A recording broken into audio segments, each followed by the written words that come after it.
नमस्कार, mountain prime न्यूजमा स्वागत छ। म प्रमिला खतिवडा। नमस्कार, म खुशबु दास। सुरुमा अहिलेसम्मका मुख्य समाचार। माओवादी अध्यक्ष दाहालको भनाई विवादित। एमाले कार्यकर्ताले आफूमा जननेता मदन भण्डारीको झल्को देखेको भन्नु गलत रहेको टिप्पणी।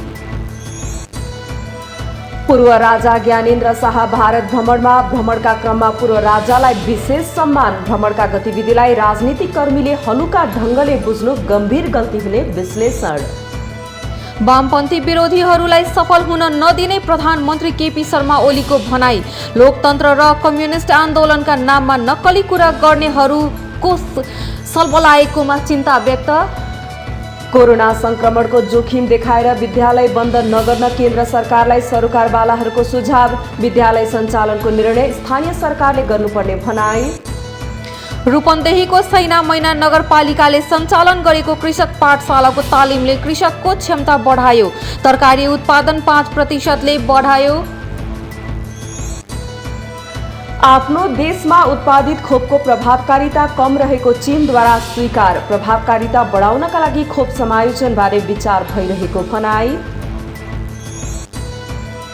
र इन्डियन प्रिमियर लिग T20 क्रिकेटमा पन्जाब किङ्सको जित। पन्जाबसँग राजस्थान रोयल्स 7 विकेटले पराजित।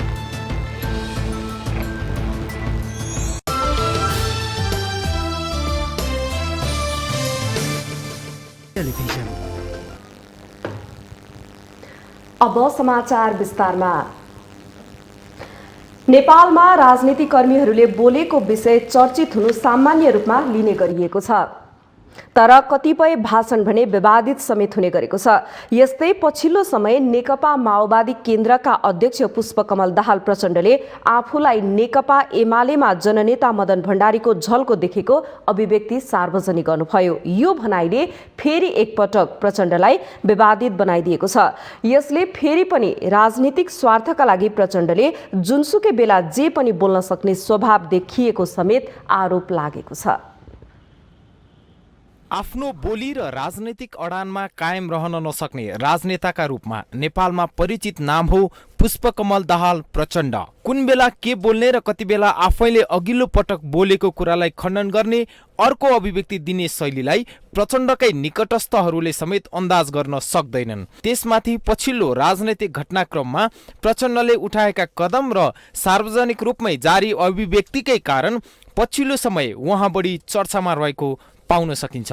2074 जेठमा नेकपा एमाले र प्रचण्डकै नेतृत्वको नेकपा माओवादी केन्द्रबीच एकता भई निर्माण भएको नेकपालाई अदालतले विघटन गरिदिए लगत्तैबाट सार्वजनिक रूपमा दिँदै आएका अभिव्यक्तिहरूलाई हेर्दा प्रचण्डले आफ्नो राजनैतिक भविष्य कतै अन्धकारयुक्त त देखेको हो कि भन्ने प्रश्न उठ्न थालेको छ। अदालतले नेकपाको विघटनसँगै साबिक एमाले र माओवादी केन्द्रलाई नै निरन्तरता दिने निर्णय गरे लगत्तैबाट सरकार विरोधी मोर्चा बनाउन दत्तचित्त भएर लाग्नुभएका प्रचण्ड कहीँ कतै सफल हुने लक्षण देखिएको छैन। आफ्ना हरेक राजनैतिक चाल प्रत्युत्पादक हुँदै गएपछि यति बेला प्रचण्डको बोली वेग पनि थामी नसक्नु गरी हुत्तिन थालेको छ। प्रधानमन्त्री केपी शर्मा ओलीका विरुद्ध एक सूत्रीय एजेन्डा बनाएर अघि बढ्नुभएका प्रचण्डले सत्तारूढ दल एमाले भित्रको किचलोमा खेलेर आफ्नो राजनैतिक उद्देश्य पूरा गर्ने प्रयास सुरु गरेको देखिन्छ। राजनीतिमा यसो हुनुलाई अन्यथा नमानिन सक्छ, तर अर्को दलभित्र खेले नाममा त्यही दलका कार्यकर्ताले सम्मान गरेका नेताको प्रतिरूपमा आफैलाई दावा गर्नुलाई भने सहज रूपमा बुझ्न सकिन्न। पछिल्लो समय प्रचण्डका राजनैतिक अभिव्यक्तिहरूमा राजनैतिक कम र कुण्ठाको कलेबर बढी पाउन थालिएको छ। राजनीतिक नेतृत्वको माथिल्लो तहमा रहेका व्यक्तिबाट आउने यस्ता अभिव्यक्तिलाई लिएर सहजै अनुमान लगाउन सकिन्छ। ती व्यक्ति या त आफू पूर्ण रूपले सिद्धिने तहमा पुगिसक्यो या त आफ्ना हरेक प्रयासमा पाएको असफलताका कारण विक्षिप्त बन्यो। एउटा राजनेताबाट आउने यस्ता बहुलठीपूर्ण अभिव्यक्ति तत्कालका लागि राजनीतिक बजारका लागि खपतयोग्य विषय पनि बन्दैनन्। गत साता माओवादी मुख्यालय पेरिस डाँडामा आयोजित प्रशिक्षण कार्यक्रममा प्रचण्डले आफूमा एमाले कार्यकर्ताले जननेता मदन भण्डारीको झल्को देखेको अभिव्यक्ति दिनुभयो। आफ्नो यो भनाइलाई पुष्टि गर्न प्रचण्डले गत वर्ष माघमा आफूले अध्यक्षता गरेको नेकपा केन्द्रीय समितिको प्रसङ्ग नै जोड्नु भएको थियो। प्रचण्डले आफूले अध्यक्षता गरेको बैठकमा सहभागी केन्द्रीय सदस्य मात्रै नभएर विभिन्न जिल्लाका प्रशिक्षण कार्यक्रममा सहभागी भइरहँदा त्यहाँ कार्यकर्ताले समेत आफूमा मदन भण्डारी भेटेको बताएर जग हँसाइने गर्नुभएको छ। आफूलाई भण्डारीकै दाँजोमा उभ्याउने प्रयास गर्नुभएका प्रचण्डले कार्यकर्ताले आफूलाई मदन भण्डारी ठान्न थालेकै कारण ओलीले आफ्नो लोकप्रियता देखेपछि प्रतिक्रियावादीसँग मिलेर षड्यन्त्र गरेको दाबी समेत गरेर आफ्नो विचलित अवस्थाको प्रदर्शन नै गरेपछि भने राजनैतिक वृत्तमा यति बेला स्वयं प्रचण्ड हाँसोको पात्र बन्न पुगेको स्पष्ट छ। नेकपामा रहँदा होस् वा पुनः माओवादी केन्द्रमै फर्किनु परेको अवस्थामा होस्, आफ्ना एजेन्डामा प्रधानमन्त्री तथा एमाले अध्यक्ष ओली बाधक बनेर उभिएकै कारण कुण्ठावश प्रचण्डले सार्वजनिक रूपमै आफूमा एमालेका नेता स्वर्गीय मदन भण्डारीको प्रतिछाया रहेको भन्ने जुन अभिव्यक्ति सार्वजनिक गर्नुभएको छ त्यसबाट पनि प्रचण्ड बिस्तारै गल्दै गएको संकेत मिल्न थालेको छ। आगामी दिनमा आफ्नाको एजेन्डामा काङ्ग्रेस सहमत भएन भने कतै प्रचण्डले आफूमा बीपीको प्रतिछाया रहेको भनेर दाबी गर्ने अवस्था बन्ला कि नबन्ला, यति बेला काङ्ग्रेसजनमा यो विषय चर्चित बनेको छ। माउन्टेन टेलिभिजन राजनीतिक ब्युरो। पूर्व राजा ज्ञानेन्द्र शाह यति बेला तीर्थयात्राका लागि भारतको हरिद्वारमा हुनुहुन्छ। तर यो तीर्थयात्रा र त्यहाँ भइरहेका घटनाक्रमले भने नेपालको राजनीतिलाई गम्भीर सन्देश दिइरहेको छ। विशेष गरी हरिद्वारमा पूर्व राजालाई दिएको सम्मानले भारत नेपालमा के चाहिरहेको छ भन्ने सन्देश दिइरहेको चर्चा चलेको छ। यस्तो अवस्थामा यो भ्रमणलाई नेपालका राजनैतिक कर्मीहरूले हलुका ढङ्गले बुझ्नु गम्भीर गल्ती हुने विश्लेषण भइरहेको छ। पूर्व राजा ज्ञानेन्द्र शाह यति बेला तीर्थयात्राका क्रममा भारतको हरिद्वार पुग्नु भएको छ। चैत 30 गते सम्पन्न हुने शाही स्नानमा सहभागी हुन हरिद्वार कुम्भ मेला पुग्नु भएको हो। कुम्भ मेलाका क्रममा हिन्दूहरूले पवित्रताको प्रतीकका रूपमा रहेको गंगा नदीमा आयोजना हुने शाही स्नानमा सहभागिताका लागि पूर्व राजालाई आयोजकहरूले विश्वकै एकमात्र हिन्दू सम्राटका रूपमा निमन्त्रणा गरेको बताएका थिए। हरिद्वार पुग्नुभएका राजालाई त्यहाँ दिइएको सम्मानले पनि यति बेला भारतीय शासन के चाहन्छ भन्ने संकेत गरेको छ, जसले नेपालमा यति बेला चलिरहेको राजनैतिक खिचातानी र दलीय अन्तर्संघर्षको परिणाम भोलि हुन सक्ने सम्भावित राजनैतिक उथल पुथलतर्फ समेत संकेत गरेको छ। भारतको तीर्थाटनमा रहेका पूर्व राजाको यो यात्रा पक्कै पनि तीर्थटनमा मात्रै सीमित छैन। नेपालको राजगद्दीबाट विस्थापित गरिएका राजा ज्ञानेन्द्रका यस अघिका भारत भ्रमण, उनले नेपाल भित्रै गरेका कतिपय भ्रमणले मुलुककै राजनीतिलाई यसअघि पनि तरङ्गित नगरेको भने होइन। तर यसपटकको भ्रमणलाई नेपालका राजनैतिक कर्मीहरूले हलुका ढङ्गले बुझ्नु भने मूर्खतापूर्ण नै हुनेछ। किनभने यति बेला हरिद्वारको कुम्भ मेला भर्न गएका पूर्व राजाले तीर्थटनका नाममा भारतका धर्मान्ध हिन्दू नेताहरूसँगको भेटघाटलाई बाक्लो बनाउनु भएको छ। तर नेपालका पूर्व राजा र भारतीय संस्थापन पक्षका नेताहरू बीचको यो भेटघाटका क्रममा भएका कुराकानी र यस्ता भेटमा प्रवेश पाएका विषयका सम्बन्धमा वास्तविक कुरा सार्वजनिक नभए पनि भारतले नेपालमा पुनः राजालाई नै स्थान दिन खोजेको संकेत देखिन्छ। शाह आफू विस्थापित भएकै समयदेखि राजनैतिक एजेन्डा बोकेर हिँड्नु भएको छ, जुन उहाँले खोसिएको आफ्नो विरासत पुनः प्राप्त गर्नु ध्येय रहेको सहजै अनुमान लगाउन सकिन्छ। समय र परिस्थितिले यति बेला मुलुकमा चलेको दलीय रडाको, दलहरूभित्रको स्वेच्छाचारिताकै कारण जनतामा समेत दलहरूप्रति वितृष्णा फैलिरहेको स्थितिमा पूर्व राजाले देखेको पुनः सत्तासीन हुने सपनामा भारतीय पक्ष दाहिने नहोला भन्ने ठाउँ छैन। त्यसमाथि वर्तमान शासन व्यवस्थालाई लिएर दक्षिणका छिमेकीको असन्तुष्टि बेला बेलामा प्रकट भइरहेकै हो। उसो त वर्तमान संविधान जारी हुँदाका बखतबाट भारत सन्तुष्ट छैन। संविधानलाई लिएर भारतले उति बेलै जनाएको असहमति र हस्तक्षेपको प्रयासलाई जनस्तरबाटै विरोध भएकै कारण नीच मारेर बस्न बाध्य बनेको भारत आफ्नो अभिष्ट पूर्तिका लागि उपयुक्त समय कुरेर बसेको थियो। यसका लागि नेपालकै राजनीतिक दलहरूले यति बेला भारतलाई खेल्नकै लागि मैदान सफा गरिदिएका छन्। अझ पछिल्लो समय पूर्व राजा ज्ञानेन्द्रले देखाएको देशभक्ति र नेपाली नेताहरूले भन्दै आएको देशभक्ति बीचको लय न्यारेसन मिलेको छ। देशभक्तिका नाममा जस्केलाबाट दिल्लीको आराधना गरेर सत्ता प्राप्त गर्दै आएका नेपाली राजनीतिक नेताको कलालाई यति बेला पूर्व राजाले पनि रिट्ठो नबिराई नक्कल गरेको प्रश्न छ। तर नेपालको आन्तरिक राजनीतिमा हस्तक्षेप गरेको भन्दै नेपाली जनताबाट पटक पटक आलोचित बन्दै आएको भारत उसका आफ्नै कारणले नेपालमा भारत विरोधी भावना भट्काउँदै आएको छ। यस्तोमा भारतीयहरूको भुइँ चढेर पुनः सत्ता प्राप्तिको लालच राख्ने पूर्व राजा ज्ञानेन्द्रको यो पछिल्लो कदमलाई नेपाली जनताले कसरी बुझलान् त्यो भने प्रतीक्षित विषय हो। उता पूर्व राजालाई हरिद्वारमा साधु सन्तको आतिथ्यतामा रहेको देखिए पनि त्यसको अन्तरमा भारतीय संस्थापनको खातिरदारी सहजै अनुमान लगाउन सकिन्छ। त्यसैले पनि देशभित्रको राजनीतिमा हलचल ल्याउन हरिद्वारको यो कुम्भ माध्यम नबन्ला भन्न सकिन्न। हरिद्वारको कुम्भ र त्यहाँ गरिने शाही स्नान वैदिक वा सनातनी कर्म होइन। यसको महत्वका बारेमा कुनै लिखित वा मिथ त छँदै छैन। 15औं शताब्दीतिर भारतमा मुगल शासनको विस्तार हुँदै गएपछि डराएका हिन्दू राजाहरूले साधु महन्त नागा तथा मठाधीशहरूलाई फकाउन र बढी मान मर्यादा दिन कुम्भका बेला आफूहरूभन्दा पहिला उनीहरूलाई स्नान गराउन लगाएर त्यसलाई शाही स्नान भनिएको इतिहास छ। चलाक हिन्दू राजाहरूले साधु महन्त नागा तथा मठाधीशहरूलाई आडम्बरका साथ धन सम्पत्ति सहित रथारोहण गराएर स्नानादि गराउने अनि मात्र आफू स्नान गर्ने परम्परा चलाएका थिए। त्यसैले पनि विगतमा यस्ता शाही स्नान परम्पराले भारतीय राजनीतिमा खासै अर्थ राख्ने गरेको थिएन। तर यता अब मोदीले यस कलालाई राजनीतिक अभिष्ट साध्ने हतियार बनाए। अब पालो पूर्व राजा ज्ञानेन्द्रको। प्रधानमन्त्री केपी शर्मा ओलीले वामपन्थी विरोधीहरूलाई सफल हुन नदिने दावी गर्नुभएको छ।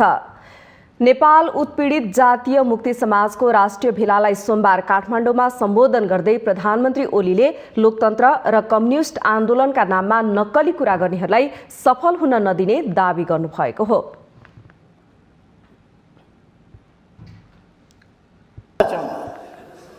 यस्ता नक्कली कुरा गर्ने तत्त्वहरू अहिले पनि छन्, सल्बलाइरहेका छन्। यी चुनौतीहरू हाम्रा अगाडि छन्। तर म साथीहरूलाई ढुक्कले भन्न चाहन्छु, तपाईँहरू ढुक्क रहनुहोस्, तपाईँहरू ढुक्क रहनुहोस्। यस्ता छद्मवेशी वामपन्थी विरोधी, कम्युनिस्ट विरोधी, प्रगति विरोधी, अग्रगामी आन्दोलन विरोधी, राष्ट्रियता विरोधी, लोकतन्त्र विरोधी यस्ता तत्त्वहरूलाई सफलता साथ अगाडि जान दिने छैन। यिनका गलत उद्देश्य, यिनका आपराधिक उद्देश्यहरू सफल हुन सक्ने छैन। नेकपा माओवादीका अध्यक्ष पुष्पकमल दाहालतर्फ इङ्गित गर्दै उहाँले लोकतन्त्र र कम्युनिस्ट आन्दोलनका नाममा नक्कली कुरा गर्नेहरू सल्बलाइरहेको उल्लेख समेत गर्नुभयो। जे गर्नुहोस् सहन्छु, गाली गर्नुहोस्, मुख छाड्नुहोस्, छाड्नै भएको छ, गाली गर्नै भएको छ, गर्नुहोस्। तर पार्टीलाई ध्वस्त पार्न खोज्नुभयो भने बगिनी तबसम्म चुप हुन्छ जबसम्म डम्बरुमाथि खतरा हुँदैन। पार्टीमाथि धावा बोल्नुभयो भने ठिक लगाइनेछ। पार्टीमाथि धावा बोल्नुभयो भने बोलिरहनु भएको छ, तर म सीमा हेरिराखेको छु। उहाँले दाहाल नेकपा एमाले कम्युनिस्ट वामपन्थी र देश बनाउनेसँग नमिलेर 2/3 सरकार ढलाएर कम्युनिस्ट आन्दोलन समाप्त पार्न उद्ग्रित रहेको दावी समेत गर्नुभयो।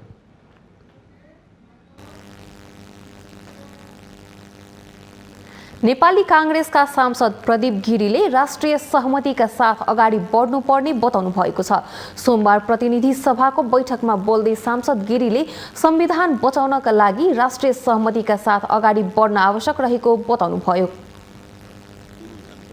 प्रमुख प्रतिपक्षी दल नेपाली कांग्रेसका सांसद प्रदीप गिरीले राष्ट्रिय सहमतिका साथ अगाडि बढ्नुपर्ने बताउनु भएको छ। सोमबार बसेको प्रतिनिधि सभा बैठकको विषय समयमा बोल्दै सांसद गिरीले राष्ट्रिय सहमतिका साथ अगाडि बढ्न आवश्यक रहेको बताउनु भएको हो। वर्तमान संविधानलाई बचाएर यसैलाई नै टेकेर अगाडि बढ्नुपर्नेमा उहाँको जोड छ।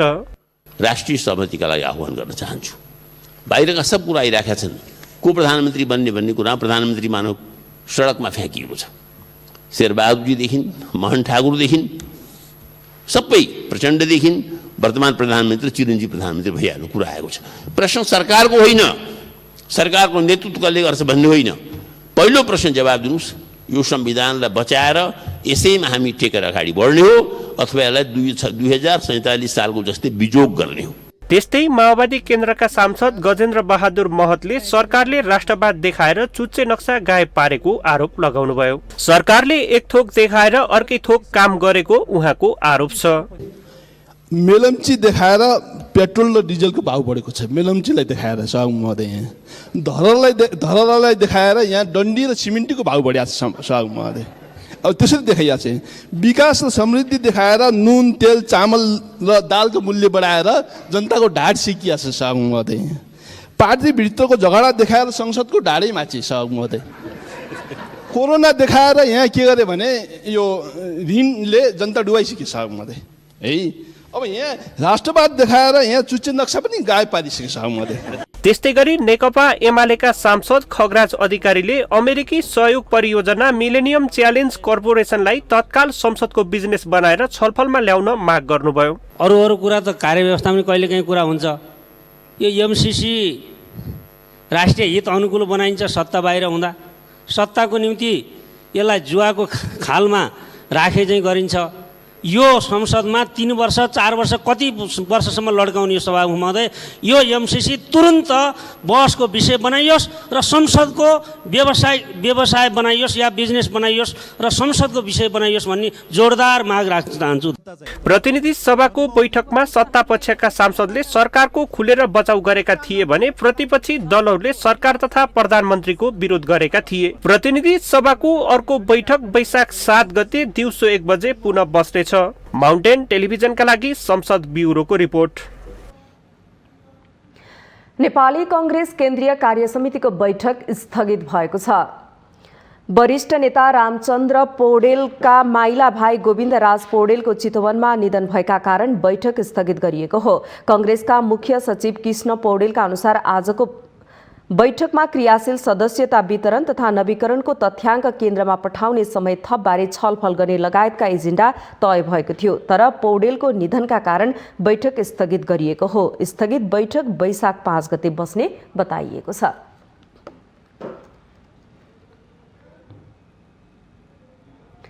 माउन्टेन प्राइम न्यूजमा पालो भएको छ विश्रामको।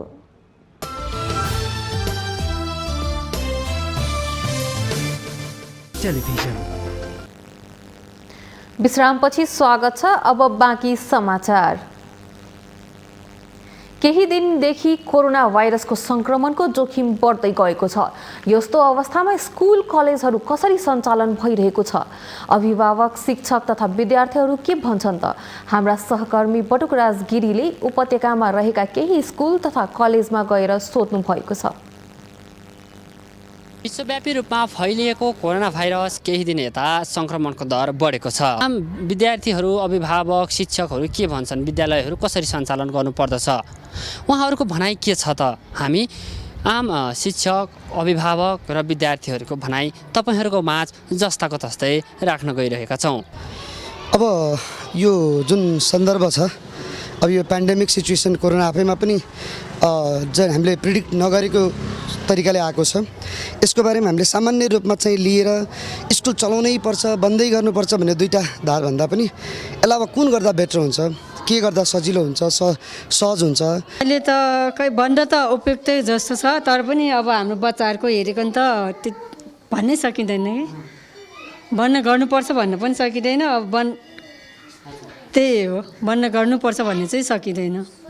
हाम्रो त फेरि यस्तो कि अब सरकारी भयो, अब बोर्डिङहरूले पो प्रायः अनलाइन क्लास गरिन्छ। हाम्रो त अनलाइन क्लास हुँदैन।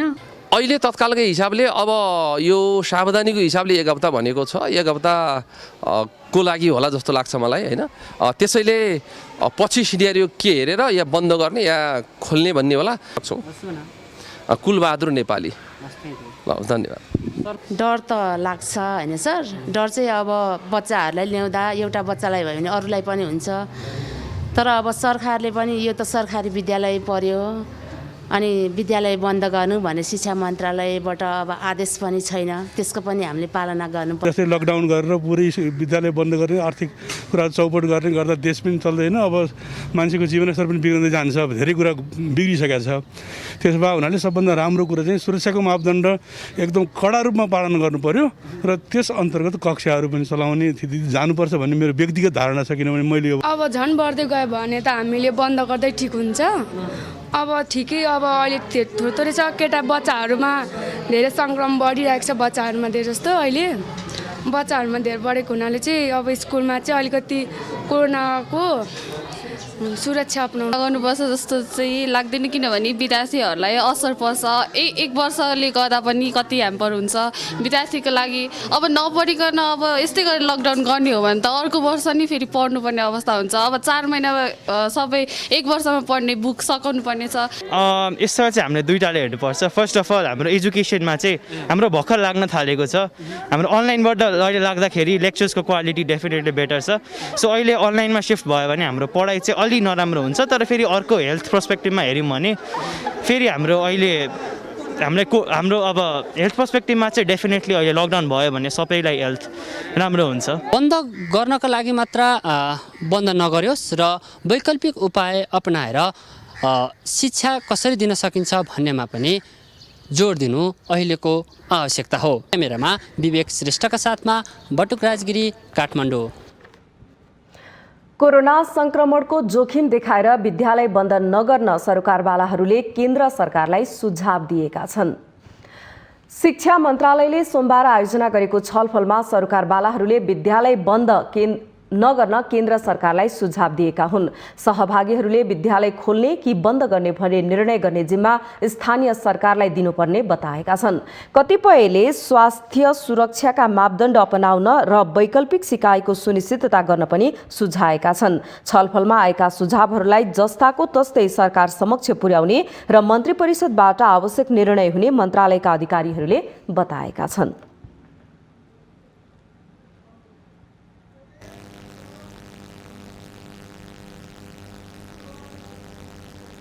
बुधबारबाट नयाँ वर्ष 2078 सुरु हुँदैछ।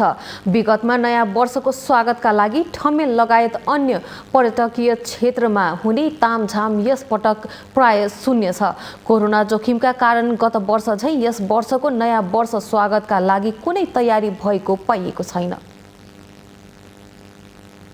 बुधबार नयाँ वर्ष 2078 सुरु हुँदैछ। हर्ष उल्लाससँगै नयाँ वर्षको स्वागतका लागि हुने गरेको तयारी यसपालि शून्य प्राय छ।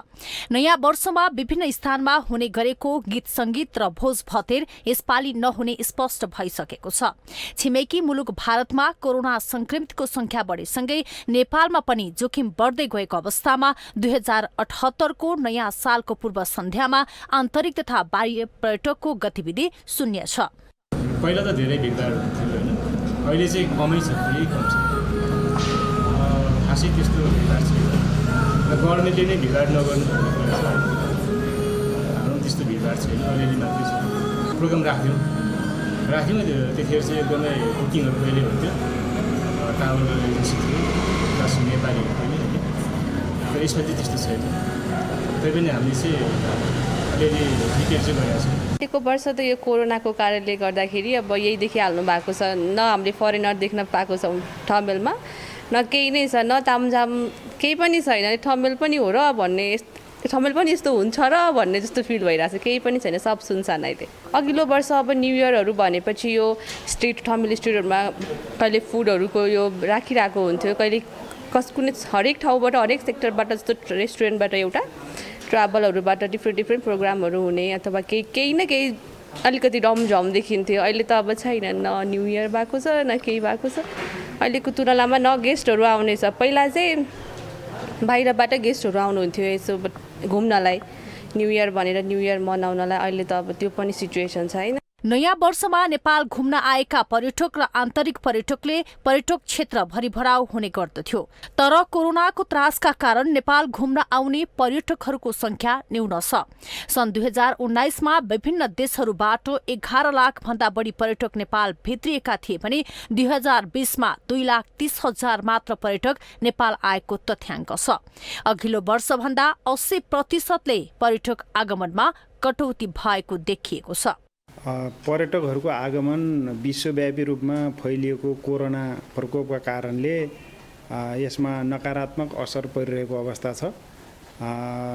जस्तो सन् 2019मा नेपालमा आउने पर्यटकहरूको सङ्ख्या 11,97,000 थियो भने अहिले चाहिँ त्यो घटेर 2020मा 2,30,000 मात्रै पर्यटकहरू अथवा विदेशीहरू नेपाल आएको देखिन्छ। यसले गर्दा 80% भन्दा बढी कटौती आएको अवस्था देखिएको छ। त्यस्तै गरेर हामीले यो गएको 3 महिनामा पनि मात्रै हेर्ने हो भने पनि गत वर्षको तुलनामा यो अलि ह्रासोन्मुख अवस्था नै छ। कोरोना संक्रमणको जोखिमका कारण सुरक्षित रहेर स्वास्थ्य मापदण्ड अपनाउँदै घर परिवारमै नयाँ वर्षको स्वागत गर्नु अहिलेको आवश्यकता हो। ठूलो जमघटबाट टाढा रहँदै नयाँ वर्ष 2078 को स्वागत गरौं, सुरक्षित रहौं। क्यामेरामा केशवराज श्रेष्ठका साथमा अप्सरा गौतम, काठमाडौँ। माउन्टेन प्राइम न्यूजमा पालो भएको छ अर्को विश्रामको।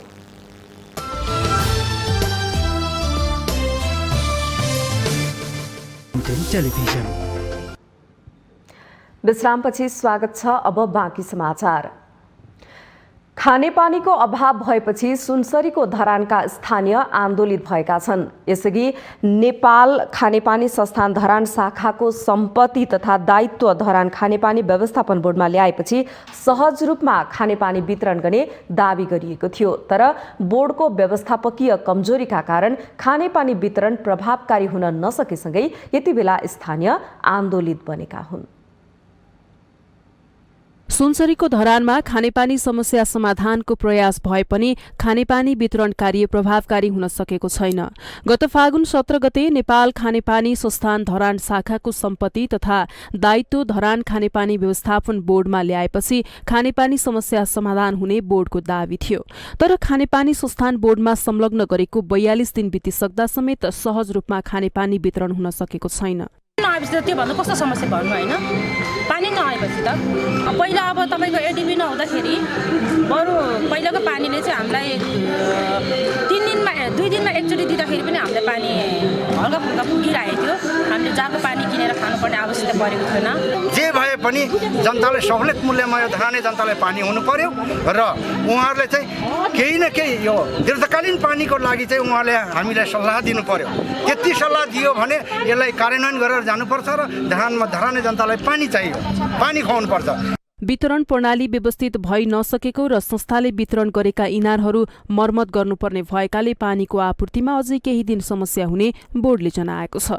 स्क्यारसिटी म्यानेजमेन्ट गर्न अहिले खानेपानीको संरचना अहिले पनि 4वटा संरचना रहेको छ। त्यो 4वटा मध्ये एउटा संरचना अस्ति हामीले टालटुले पाराले मात्रै गर्न सकेका छौँ। त्यो स्याफ्ट नै बिग्रेको थियो। त्यो स्याफ्ट वेल्डिङ गरेर चलाएको अवस्था छ र सामानहरू मगाउन कम्तीमा पनि सबमर्सिबल पम्पहरू मगाउन 1.5 महिनाको समय भारतबाट मात्रै ल्याउनुपर्छ। खानेपानी व्यवस्थापन बोर्डले खानेपानीको मुख्य स्रोत सर्दु र खुर्दुबाट सङ्कलित भएको पानी र भूमिगत स्रोत संस्थानले वितरण गरेका वेलहरू तथा आयोजनाले वितरण गरेका वेलहरूबाट पानी सङ्कलन गरी वितरण गरिएको छ। विज्ञ समितिको राय अनुसार मात्रै आयोजनाको जिम्मा लिने र खानेपानी सहज रूपमा वितरण गर्ने काममा प्रतिबद्ध रहेको नगरपालिकाले जनाएको छ। परामर्शदाताले भने जस्तो आयोजन प्रमुखले भने जस्तो त्यो टेस्टिङ गरेपछि चाहिँ डिजाइन अनुसारको 7 मिटरको चाहिँ प्रेसरमा होइन कति घन्टा त्यो आउनुपर्छ। त्यो उहाँले चाहिँ प्रतिबद्धता व्यक्त गर्ने हो। मैले यहाँ पनि भनेको छु कि परामर्शदाताको चाहिँ रिपोर्ट अनुसार हामी जिम्मा लिन्छौँ भनेको त्यो आयोजनाको सम्पन्न हुने चरणमा। तर अहिले के हुन्छ अर्को फड्को तेल अग्दो भने जस्तो हामी एक दिन बेला जनता भएर पानी पुर्याउने चाहिँ प्रतिबद्धता चाहिँ हामी राख्छौँ। धरानमा दैनिक 2 करोड लिटर पानीको माग छ। माग अनुसार खानेपानी सङ्कलन गरिए पनि वितरण प्रणालीमा भएको समस्याका कारण धरानवासीले समस्या झेल्नु परेको हो। स्थानीय निकाय तथा धरान खानेपानी व्यवस्थापन बोर्ड गम्भीर हुनुपर्ने देखिन्छ। माउन्टेन टेलिभिजनका लागि सुनसरी सहकर्मी बसन्त बान्तावाको सहयोगमा जिल्ला ब्युरोको रिपोर्ट। गर्मी बढेसँगै तराईका जिल्लाहरूमा लामखुट्टेको प्रकोप ह्वात्तै बढेको छ। सर्लाहीको सदरमुकाम मलङ्गवामा पनि यसको असर देखिएको छ। मलङ्गवामा नगरपालिकाले खुल्ला ढल र जथाभावी फोहोरका कारण लामखुट्टेको प्रकोप बढेको स्थानीयको गुनासो रहेको छ। गर्मी सुरु भएसँगै सर्लाही लगायतका तराईका जिल्लाहरूमा लामखुट्टेले आतंक मचाउन थालेका छन्। मौसम परिवर्तन हुने अवस्थामा बढी हुने लामखुट्टेको टोकाइबाट सदरमुकाम मलङ्गवाका स्थानीयहरू हैरान भएका छन्। लामखुट्टेको आतंक बढेपछि पीडित बनेका स्थानीयहरू नगरपालिकाले निराकरणको प्रयास नगरेको भन्दै चिन्तित बनेका छन्। विकास निर्माणका कार्यहरूले गति लिए पनि नाला तथा खाल्डाहरूमा पानी जमेपछि लामखुट्टेको प्रकोप बढेको स्थानीयको गुनासो छ। सुरक्षा कुछ चाहिए ना, मच्छर पूरा खून पीपे के बसे, इतना बड़ा मच्छर इतना बड़ा हो गए। हमने की सब मच्छर का दवाई ना छिड़ता ही, धुआं छोड़ दे पूरा मच्छर अंदर जाए घर में, तो वैसे कौन फायदा। मच्छर का दवाई छिड़ू घरे घरे नाले नाले सगे गली कुची सब में स्लैब रखो, इधर कुचरा इधर कचरा उधर पूरा चारों तरफ रही सब साफ करो। ये सब पर मेयर का मतलब है, इस पर ध्यान देवे। मच्छर के लागी घर घर में मालाथीन छिटाए के चाहिए कि मच्छर मरता है मालाथीन से। आज कौन दवाई छिट दे मरबे न करे, तो छिटला तो बेकार हो जाए। तो घर घर में ये मालाथीन के यूज करे, मालाथीन मतलब छीटे। गंदगी भेला से स्वाभाविक ही लामखुट्टे बढ़ते ना। नाला अभी मतलब कि जो एक बार मात्र साफ भेले में 3-4 बरस भेले, अभी तक सफाई न भेले। और न सफाई कारण से लामखुट्टे तो बढ़ले, अब बढ़ला के कारण से और ज्यादा अब गर्मी में और तबाही मचे वाला है यहाँ पर। केही समय यता गर्मी मौसम सुरु भएसँगै बिहान र बेलुका लामखुट्टेको टोकाइबाट यहाँका स्थानीय पीडित हुनुका साथै यसबाट लाग्ने रोगको आशंकामा आतंकित बनेका छन्। लामखुट्टे आतंक बढ्दै गएपछि डेंगू, मलेरिया लगायतका रोगहरू बढ्न सक्ने चिकित्सकको भनाइ छ। अब लामखुट्टेको टोकाइबाट सर्नु भनेको एउटा हाम्रो डेंगू, अनि डेंगूको चाहिँ कस्तो हुन्छ भने अब लामखुट्टेहरू भयो भने अब यो मलेरियाको चाहिँ जुन लामखुट्टे हुन्छ नि सार छ, त्यसको चाहिँ टोकाइ अब प्रायः जसो रातिमा हुन्छ। रातिमा त्यो लामखुट्टेहरू टोक्ने गर्छ, अनि फोहोर पानीहरूमा ब्रिडिङ हुन्छ त्यो लामखुट्टेहरूको। तर अब हाम्रो जस्तै डेंगूको चाहिँ मच्छर त्यो लामखुट्टेको कस्तो हुन्छ भने नेचर भने तिनीहरू चाहिँ सफा पानीमा ब्रिडिङ हुने, जस्तै एसीको पानीहरू भयो, अनि माथि छतमा कुनै टायरहरू राखेको छ सफा पानी छ त्यस्तोमा ब्रिडिङ हुने गर्दछ। गत वर्ष नगरपालिकाले छर्केको औषधि युक्त धुवाँले पनि लामखुट्टेलाई केही फरक नपरेको बताइएको छ। लामखुट्टे नियन्त्रणमा मलङ्गवा नगरपालिका कार्यालयले कुनै पहल नथालेपछि समस्या झनै बढेको स्थानीयले बताएका छन्। नगर क्षेत्रभित्र अव्यवस्थित रूपमा रहेका नाला र फोहोरको उचित व्यवस्थापन नहुँदा बढ्दै गएको लामखुट्टे आतंकलाई नियन्त्रण गर्न मलङ्गवा नगरपालिका कार्यालयले औषधि नछड्दा समस्या भएको हो। माउन्टेन टेलिभिजनका लागि सर्लाही सहकर्मी राजीव शाहको सहयोगमा जिल्ला ब्युरोको रिपोर्ट। राजधानीको गंगबु स्थित बस पार्क अन्तर्राष्ट्रिय स्तरको बन्ने भएको छ। व्यावसायिक कम्पनी लोत्से बहुद्देश्य प्रणालीले नयाँ बस पार्कलाई अन्तर्राष्ट्रिय स्तरको सुविधा सम्पन्न बनाउने भएको हो। 2069 सालदेखि नयाँ बस पार्कको व्यवस्थापनको जिम्मा लिँदै आएको उक्त कम्पनीले कोरोनाकै समयमा सरकारसँग सहकार्य गरेर डिजिटल प्रणालीबाट जाने निर्णय गरेको जनाएको छ। माउन्टेन टेलिभिजनसँग कुरा गर्दै लोत्से बहुद्देश्य प्रणालीका मानव संसाधन व्यवस्थापक पंकज मल्लले सम्पूर्ण मापदण्ड तथा सम्झौता अनुसार कार्य गर्ने बताउनुभयो। सो कार्य आगामी वैशाख 1 गतेबाट सुरु गरी छिटोभन्दा छिटो सम्पन्न गर्ने उहाँको भनाइ छ। 1 गतेबाटै सुरु गर्ने भनेको छौँ हजुरको, 1 गतेबाट सुरु गर्ने भनेको छौँ। हामी छिटोभन्दा छिटो यति गते भनेको हामीले टाइम पनि खुलाइसक्थ्यौँ होला, केही समयको लागि भनेको छौँ हजुरको। अनि हामी गर्छौँ छिटो, यहीबाट हामीले गर्दै काम त्यो यात्रुलाई कम्पनीलाई हामी आफैलाई असुविधा नहोस् भनेर केही समयको लागि हामीले भनेको छौँ हजुरको। त्यो मध्यनजर गर्दै छिटोभन्दा छिटो दिनरात नबनिकन हामी अन्तर्राष्ट्रिय स्तरको बस पार्क बनाउन कम्पनीले सरकारसँग 25 वर्षको सम्झौता गरेको छ।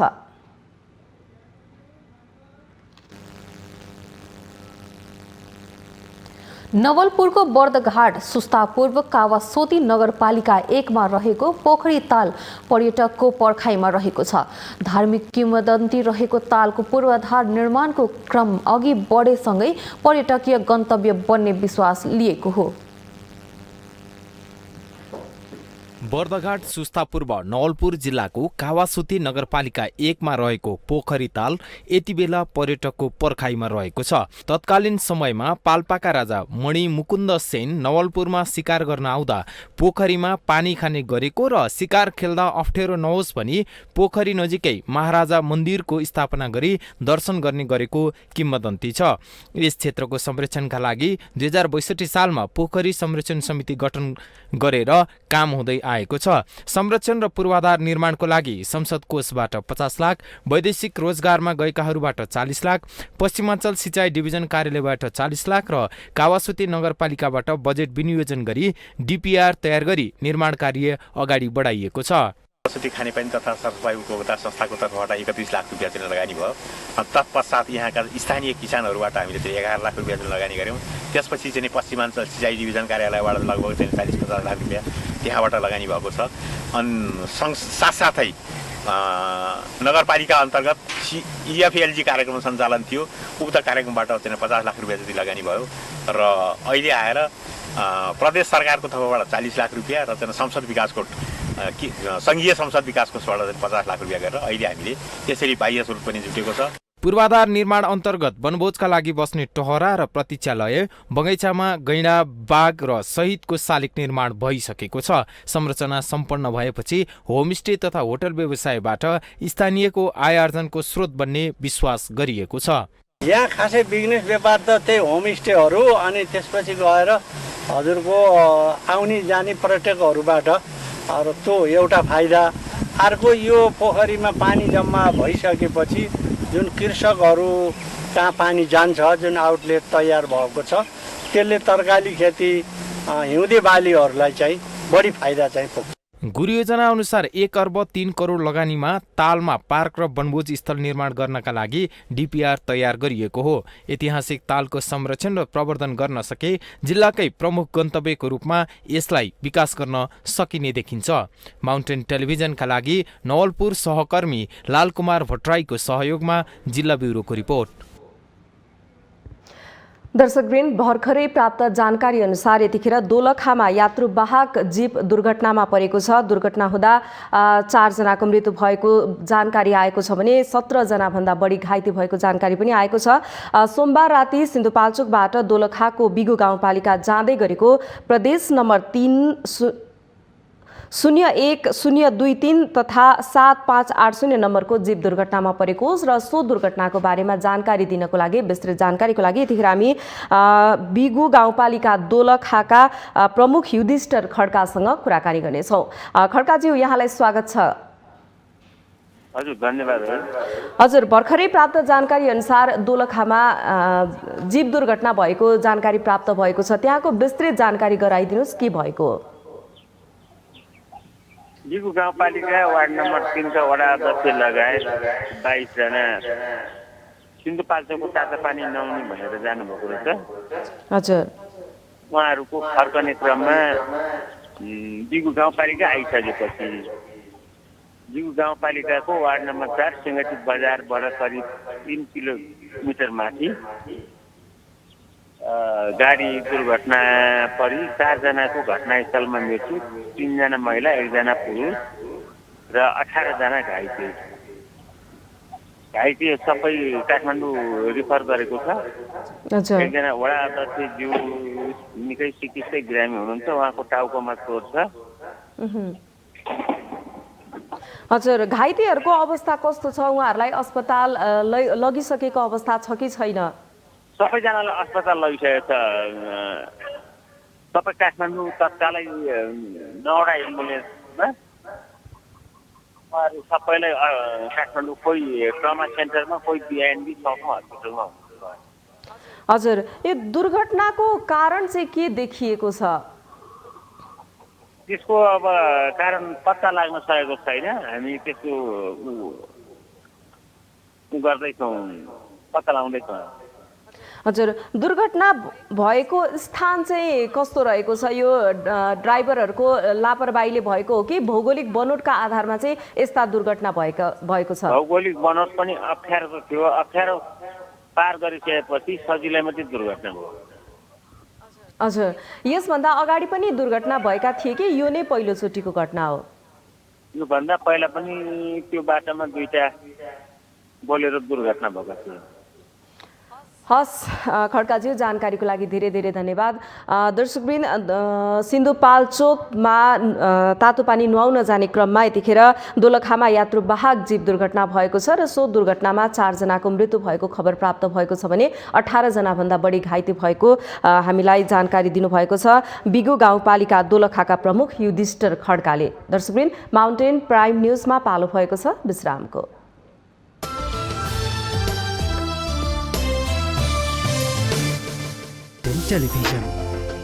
विश्रामपछि स्वागत छ। अब पालो आर्थिक समाचारको। रूपन्देहीको सैना मैना नगरपालिकाले सञ्चालन गरेको कृषक पाठशालाबाट तालिम लिएर कृषकले व्यावसायिक तरकारी उत्पादन सुरु गरेका छन्। पेशागत ज्ञान र सिप प्राप्त गरेका किसानले उत्पादन गरेको गुणस्तरीय तरकारीले नगरपालिकाको तरकारी उत्पादनमा 5% वृद्धि भएको छ। रूपन्देहीको सैना मैना नगरपालिकाले गत आर्थिक वर्षबाट 2 वडामा कृषक पाठशाला सञ्चालन गर्दै आएको छ। पाठशालाबाट कृषक लाभान्वित भएपछि नगरपालिकाले यसै आर्थिक वर्षमा नगरभित्रका 11वटै वडामा पाठशाला सञ्चालन गरेको छ, जसबाट 275 कृषक प्रत्यक्ष तरकारी उत्पादनमा लागेका छन्। नगरपालिकाले 4 महिना सञ्चालन गरेको गुणस्तरीय बाली उत्पादन आइपिएम प्रविधिको तालिममा सहभागिता जनाएपछि कृषक व्यावसायिक तरकारी उत्पादनमा लागेका हुन्। कृषक आलु, बन्दा, काउली, टमाटर खेतीतर्फ आकर्षित देखिन्छन्। हामीले गर्दै आएको गोलबेडा खेतीमा र यसमा कतिको फरक रहेछ भन्ने सन्दर्भमा हामीले अहिले गरिसकेपछि मात्रै हामीलाई थाहा भयो। यसमा जसरी हामीले यस्तो थाक्राहरू लगाउन जानेका थिएनौँ, कसरी लगाउने भनेर, अब बोटहरू काट्ने, कसरी यसको संरक्षण गर्ने भन्ने कुरा थाहा थिएन र हामीले जथाभावी गर्दाखेरि फल कम लाग्थ्यो भने अहिले आइपिएम पद्धतिबाट धेरै मात्रामा फलो गरेको हामीले महसुस गरेका छौँ। पाठशालामा कृषकहरूलाई कृषि उत्पादनका विषयमा व्यावहारिक र प्राविधिक ज्ञान सिप प्रदान गरिएको छ। खासमा पाठशाला सञ्चालनबाट उत्पादन घट्ने होइन, उत्पादन बढ्छ नै। तर के हुन्छ भने रासायनिक हामीले 16 हप्तासम्म पाठशाला सञ्चालन गर्दै गर्दा किसानहरू नियमित रूपमा खेतबारीको निरीक्षण गरिराख्नु भएको हुन्छ। त्यसमा चाहिँ एउटा प्राविधिक प्रविधि लागू भएको हुन्छ। त्यसमा शत्रु किरा मित्र किराहरूको बारेमा पनि जानकारी भएको हुन्छ। बालीहरूलाई नाप्ने काम गरिन्छ, जाँच्ने काम गरिन्छ, अनि बालीमा चाहिँ कतातिर हाँगा पलाएको छ, अनावश्यक हाँगाहरूलाई काट्ने काम गरिन्छ। त्यसले गर्दा हाम्रो उत्पादनमा अवश्य पनि वृद्धि भएको हुन्छ। पाठशाला सञ्चालन भएपछि अर्गानिक तरकारी उत्पादनमा 5% वृद्धि भएको नगरपालिकाले जनाएको छ। यो आर्थिक वर्षमा 11 लाख बजेट छुट्याएर 11वटै वडामा पाठशाला सञ्चालन गरिएको हो। सिकाइन्छ, प्राङ्गारिक मल उत्पादन गर्न सिकाइन्छ र आफूले तयार गरेको विषादी प्रयोग गरेर आफूले उत्पादन गरेको यो भर्मिङ कम्पोस्ट मल अथवा अर्को कम्पोस्ट मल प्रयोग गरेर उहाँहरूले आइपिएम प्रविधिबाट खेती गर्दाखेरि 100% अर्ग्यानिक बाली उत्पादन हुन्छ र बालीको जुन क्वान्टिटी छ यो गुणस्तर उच्च गुणस्तरको बाली उत्पादन हुने र परिमाण पनि यसमा राम्रो परिमाणमा उहाँहरूले उत्पादन लिन सक्नुहुन्छ। पाठशालाबाट आइपिएम प्रविधिको ज्ञान तथा सिप सिकेपछि कृषक परम्परागतबाट नयाँ प्रविधितर्फ आकर्षित भएका हुन्, जसले नगरभित्र अर्गानिक तरकारी उत्पादनमा वृद्धि भएको छ। नगरपालिकाले बनाएको योजना कार्यान्वयन हुने हो भने नगरपालिकालाई तरकारीमा आत्मनिर्भर बनाउने लक्ष्य चाँडै नै पूरा हुने देखिन्छ। माउन्टेन टेलिभिजनका लागि रूपन्देही सहकर्मी विमल छेत्रीको सहयोगमा जिल्ला ब्युरोको रिपोर्ट।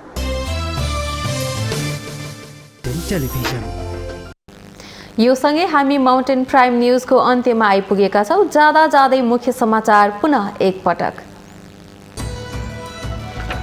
माओवादी अध्यक्ष दाहालको भनाई विवादित। एमाले कार्यकर्ताले आफूमा जननेता मदन भण्डारीको झल्को देखेको भन्नु गलत रहेको टिप्पणी। पूर्व राजा ज्ञानेन्द्र शाह भारत भ्रमणमा, भ्रमणका क्रममा पूर्व राजालाई विशेष सम्मान। भ्रमणका गतिविधिलाई राजनीतिक कर्मीले हलुका ढंगले बुझ्नु गम्भीर गल्ती हुने विश्लेषण। वामपन्थी विरोधीहरूलाई सफल हुन नदिने प्रधानमन्त्री केपी शर्मा ओलीको भनाई। लोकतन्त्र र कम्युनिस्ट आन्दोलनका नाममा नक्कली कुरा गर्नेहरू सल्बलाएकोमा चिन्ता व्यक्त। कोरोना संक्रमणको जोखिम देखाएर विद्यालय बन्द नगर्न केन्द्र सरकारलाई सरोकारवालाहरूको सुझाव। विद्यालय सञ्चालनको निर्णय स्थानीय सरकारले गर्नुपर्ने भनाई। रूपन्देहीको सैना मैना नगरपालिकाले सञ्चालन गरेको कृषक पाठशालाको तालिमले कृषकको क्षमता बढायो। तरकारी उत्पादन 5%ले बढ्यो। आफ्नो देशमा उत्पादित खोपको प्रभावकारिता कम रहेको चीनद्वारा स्वीकार। प्रभावकारिता बढाउनका लागि खोप समायोजनबारे विचार भइरहेको भनाई। र इन्डियन प्रिमियर लिग T20 क्रिकेटमा पंजाब किङ्सको जित। पंजाबसँग राजस्थान रोयल्स 7 विकेटले पराजित।